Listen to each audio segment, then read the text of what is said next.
Assalamualaikum warahmatullahi wabarakatuh. Salam jumpa, saudara-saudara. Gimana, teman-teman? Sehat semua kan?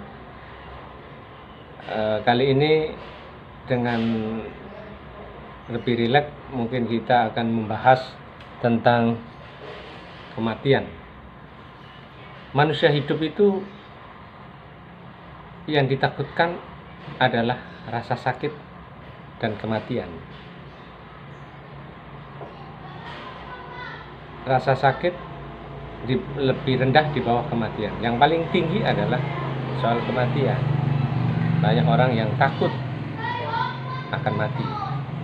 Kalau di dalam Islam tidak boleh takut mati. Jadi mati itu sesuatu yang pasti, ajal itu sudah pasti. Yang penting adalah beramal saleh. Sholatlah engkau seakan-akan engkau mati besok, tapi bekerjalah engkau seakan-akan kamu akan hidup selamanya. Begitu kata Rasulullah. Di dunia modern hari ini, di barat, manusia itu, terutama ilmuwan biologi, itu tertantang untuk menantang kematian. Maksudnya apa? Bahwa manusia ini sudah menemukan banyak hal di bidang teknologi. Bisa terbang, bisa menyelam di laut, bisa punya kendaraan kereta cepat. Manusia bisa kemana saja. Dan manusia itu mampu membangun peradabannya dalam ribuan tahun. Dan manusia ini termasuk makhluk yang bisa bertahan dalam jutaan tahun, begitu, melakukan evolusi biologis maupun evolusi sejarahnya. Tetapi satu hal, ya, peradaban manusia ini panjang, tetapi umur manusia sendiri itu pendek. Rata-rata harapan hidup, nah sekarang kita ada definisi harapan hidup. Harapan hidup masyarakat Indonesia berapa? 65 tahun. Harapan hidup masyarakat di Eropa berapa? Di Jepang berapa? Orang sering mengukurnya dengan cara disitulah tingkat pelayanan kesehatan. Artinya apa? Bahwa faktor-faktor kesehatan di dalamnya adalah makanan, perawatan, itu menjadi faktor umur panjang atau pendek. Tapi pertanyaannya, kenapa manusia tidak bisa menghentikan kematian? Itu yang menjadi tantangan bagi sarjana-sarjana biologi di barat. Beberapa tahun yang lalu, sekitar 10 tahun yang lalu, tahun 2010, pernah sebuah media menayangkan bahwa ada orang yang umur 35 tahun, seorang bankir yang tidak mau mati. Dan dia menitipkan, membayar uang sekitar 100 jutaan begitu, untuk menitipkan otaknya, yang otak ini kalau dipindah ke raga lain, maka dia bisa hidup, gitu. Jadi kira-kira yayasan ini, institusi ini punya asumsi bahwa hidupnya manusia itu sama dengan komputer. Otak itulah seperti software, sistem komputernya, sedangkan badannya ini hardware-nya. Badannya ini bisa, software ini, perangkat komputer ini bisa di mana saja dengan badan yang berbeda-beda, gitu.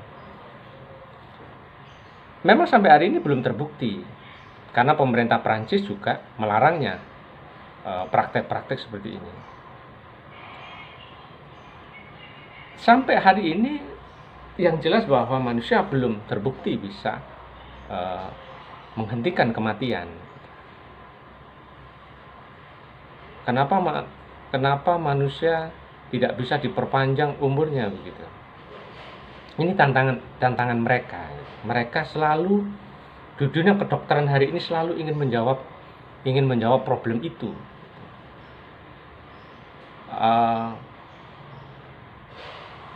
Bahwa hari ini belum terbukti, tetapi mereka selalu mencari cara, mencari celah dengan sifat yang agnostik bahwa mereka tidak bisa memastikan bahwa kematian itu tidak bisa dihentikan, tetapi mereka mencoba untuk bagaimana manusia hidup abadi dengan tidak ada kematian.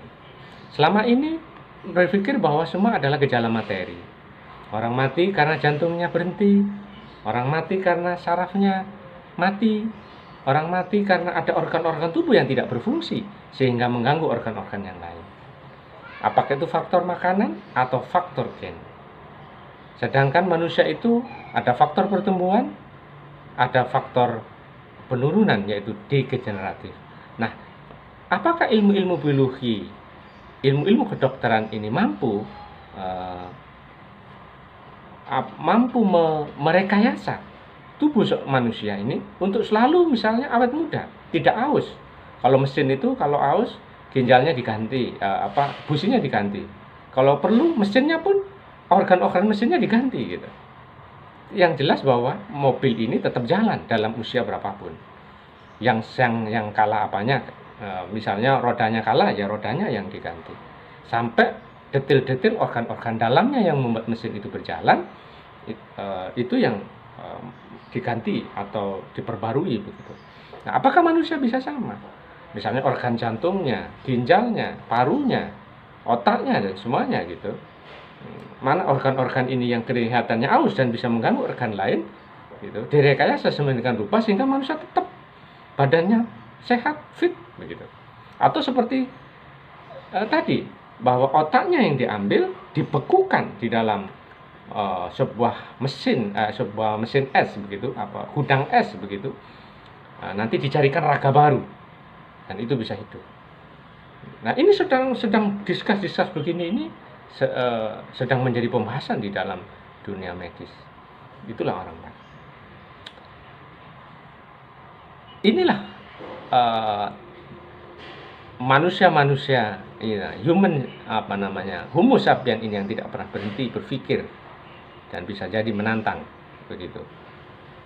Sedangkan kalau menurut Al-Quran dan hadis-hadis Nabi dijelaskan bahwa segala sesuatu itu akan hancur kecuali Allah Subhanahu wa Ta'ala. Itu yang bisa saya sampaikan. Lain kali kita sambung sebagai renungan untuk kita bahwa hidup ini tidak ada yang abadi. Assalamualaikum warahmatullahi wabarakatuh.